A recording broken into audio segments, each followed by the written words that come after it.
The void of space was silent, except for the distant hum of the Galactic Sentinel array orbiting Xylar Prime. For centuries, the civilizations of the galaxy had believed themselves supreme, their fleets unmatched, their technology unparalleled. Empires rose and fell, alliances forged and shattered, and yet one truth remained unchallenged. Humans were primitive. At least that was the consensus. Commander Vale of the Xylarian fleet monitored the latest intelligence reports with growing unease. Long-range scans had detected a series of massive, ancient warp signatures appearing from beyond the void. Signatures unlike anything catalogued in the Galactic Registry. The dimensions were colossal, each vessel larger than a dozen capital ships combined, with hulls etched in archaic markings that predated the oldest Xylarian inscriptions. "Sir, the readings are stable," Lieutenant Koru reported, voice tense. "Energy output. Impossible. These ships, if they are ships, cannot be human-made. No civilization could have survived long enough to maintain warp cores at this scale." Vale's mandibles twitched. Impossible or improbable are not the same. "Prepare a viewing drone. I want confirmation." As the drone's feed materialized on the holoscreen, every officer in the command bridge gasped. There, drifting through the void with the grace of ancient ghosts, were the warships. Monolithic, angular, and yet elegant in their design, they radiated an aura of authority that no modern fleet could hope to rival. And the markings, they were unmistakable. The triangular insignia of Earth, etched in patterns that suggested a civilization familiar with war and conquest millennia before recorded galactic history. "Humans," Vale whispered. Back on Earth, Admiral Leora Kale watched the same readings in her command tower aboard the orbital citadel of Luna. Humanity had been silent for centuries, content to hide, to let other civilizations squabble while Earth rebuilt. But the ancient warships were no relics. They were a reminder of a time when humans had commanded the stars, their fleets capable of annihilating entire star systems with precision that made modern weapons look like fireworks. Leora's fingers danced over the console. The AI Sentinel-9 began cross-referencing centuries-old flight logs stored in Earth's deep archives.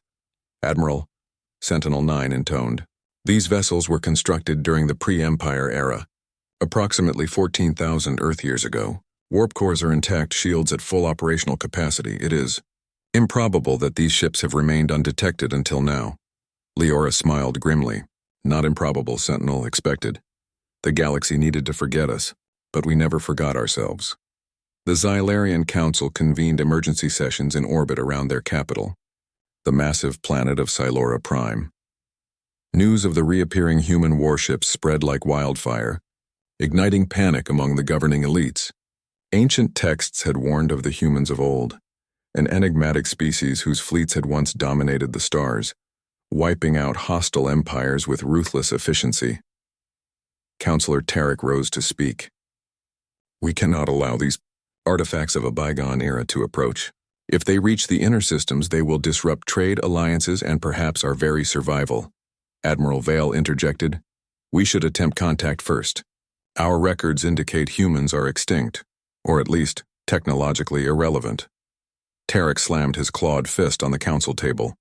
"Irrelevant or not, these vessels are proof that the humans of old were unmatched. Do you wish to gamble with survival on assumptions?" The debate raged, but hesitation was a luxury no one had. As the humans' fleet approached the outer rim of the galaxy, it became clear that their intent was not conquest, but observation. Sensors picked up thousands of vessels, each humming with a quiet power that dwarfed the mightiest warships of modern civilizations. The Xylarians and their allies scrambled fleets to intercept, sending emissaries with messages of diplomacy, caution, and secretly, threats.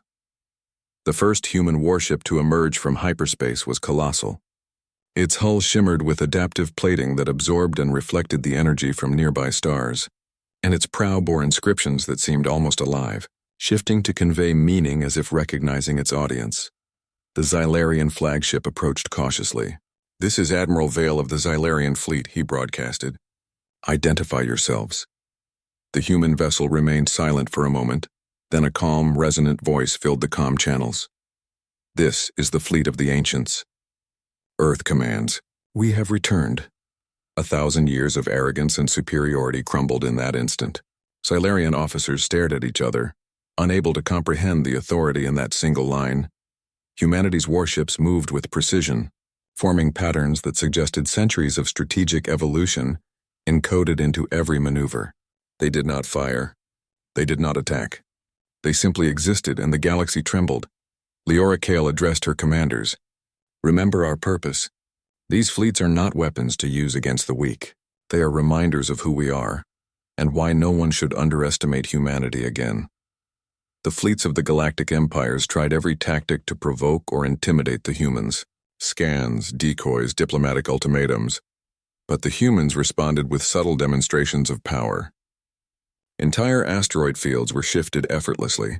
Energy barriers that could have destroyed moons were deployed as mere warning signals, and fleets that attempted to encircle the human armada found themselves effortlessly maneuvered out of formation. Every encounter ended the same way. Humans stood silent, immovable, their legacy of superiority undeniable. In the Galactic Council, whispers of the ancients' return spread fear like wildfire. Scholars scrambled to update history. Generals cursed their arrogance, and politicians attempted damage control. But none could ignore the truth. Humans were the first, and perhaps the only, species to have perfected both war and diplomacy to an almost mythical degree. Admiral Vale, now humbled beyond measure, recorded in his log, "They are not merely ships. They are history, strategy, and philosophy embodied. To witness them is to understand the folly of presuming superiority. Earth is no longer a backwater planet. It is a force older and wiser than any empire we have built." The humans did not linger long. After weeks of careful observation, subtle demonstrations, and quiet communication with select civilizations, the fleet turned back toward the deep void from which it had emerged. No planet had been claimed, no fleet destroyed, but the impression left behind was indelible. The galaxy had been reminded of a truth that could never again be ignored. Humans, even ancient and long absent, commanded respect, fear, and awe. Leora Kale watched the fleet fade into the dark, a rare smile crossing her face. Humanity had returned, not with fire or fury, but with presence, patience, and proof that some things could not be forgotten. And in the quiet of space, the ancient warships hummed, awaiting the day the galaxy might dare challenge humanity again. The legend of the ancients was no longer myth. It was reality.